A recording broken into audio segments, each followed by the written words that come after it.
Yo la Codex Team, j'espère que vous allez bien. Vous avez lu le titre, aujourd'hui on va parler de 3 personnages qui méritaient de trouver l'amour dans les mangas et les animés. On va pas se mentir les gars, dans les mangas et les animés, il y a toujours des personnages qui méritaient au moins une putain de progéniture, mais que le destin a décidé de leur interdire l'amour et faire en sorte qu'ils ne découvrent jamais ce sentiment. Bref, j'espère que tu t'es bien installé. Sur ce, let's go.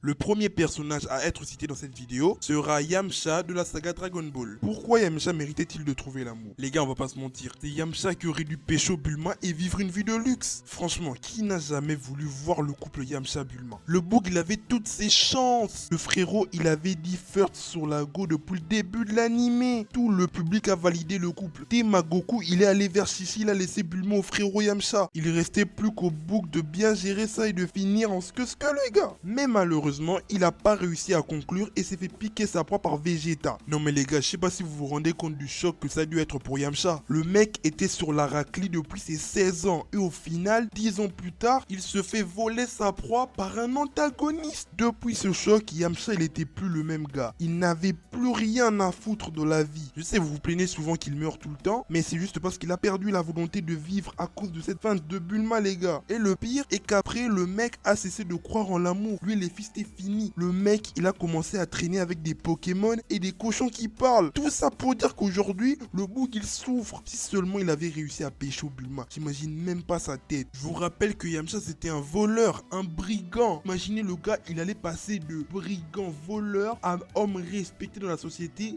riche, directeur de Capsule Corp. Imaginez l'ascension du bouc, frérot. Rien qu'en gérant la raclie, il aurait pu changer toute sa life. Mais malheureusement, le destin en a voulu autrement. En tout cas, moi, j'espère qu'il va s'en remettre. Sur ce, passons au suivant. Le deuxième personnage de cette vidéo n'est nul autre que Satoru Gojo de Jujutsu Kaisen. Bon, on va pas se mentir, Satoru Gojo est un personnage ultra badass, avec un talent inné pour l'exorcisme. Il n'y aura jamais de personnage comme lui dans l'anime. À part si bien sûr le mec a un gosse. Wesh, juste expliquez-moi un truc. Comment on peut être aussi BG et quand même rester célibataire éternel? Son infini repousse les meufs ou bien il est juste gay? C'est quoi le bail? Bon, il est vrai que dans l'animé, il n'a jamais montré une attirance pour une femme. Il se contentait juste de ken des fléaux. Et pour les meufs, le mec il s'en bat les couilles. Jamais tu verras Satoru Gojo essayer de pécho une raclie. Lui, il fait que pécho des fléaux. C'est limite si le bouc il est féophile. Tellement il est attiré par les fléaux le gars. Non mais franchement, juste imaginez si Gojo avait un gosse aussi badass que lui. Carrément si Gojo il avait plusieurs gosses, il allait créer la famille Zoldyck dans Jujutsu Kaisen. Tellement ils seront cheatés, là c'est clair que les fléaux n'auront plus aucune chance. Même Sukumerd allait galérer.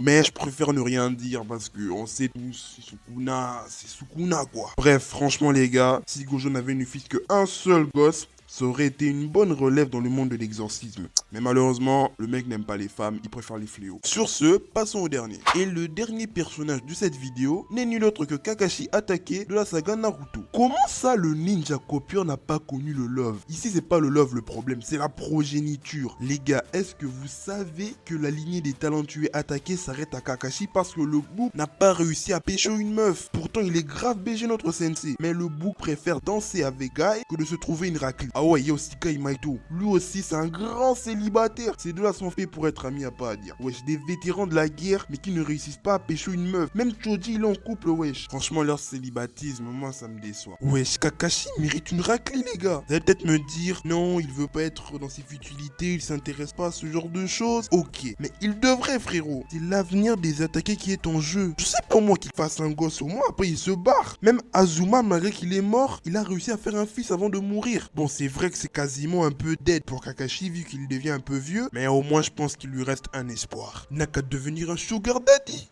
Henriette Kajinga coach Bob Bobazola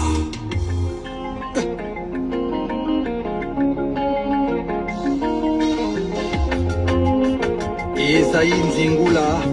Bon, vrai, je pense que c'est une bonne idée finalement. Sur ce, merci d'avoir suivi la vidéo jusqu'au bout. N'hésite pas à liker si la vidéo t'a plu et à me dire dans les commentaires les personnages que toi tu trouves qui méritaient plus l'amour. Ça pourra m'aider pour une éventuelle partie 2. Et n'oublie pas aussi de t'abonner et d'activer la cloche, ça me ferait super plaisir parce que là, carrément, 95% des personnes qui regardent mes vidéos ne sont pas abonnées. Donc les gars, s'il vous plaît, faites un petit effort, entrez dans la Codex Team, comme ça qu'on puisse former une Codex Family. Ça me fera super plaisir. J'ai aussi un TikTok et un Insta si ça vous intéresse, je suis toujours là. Bref, sur ce, ciao la Codex Team.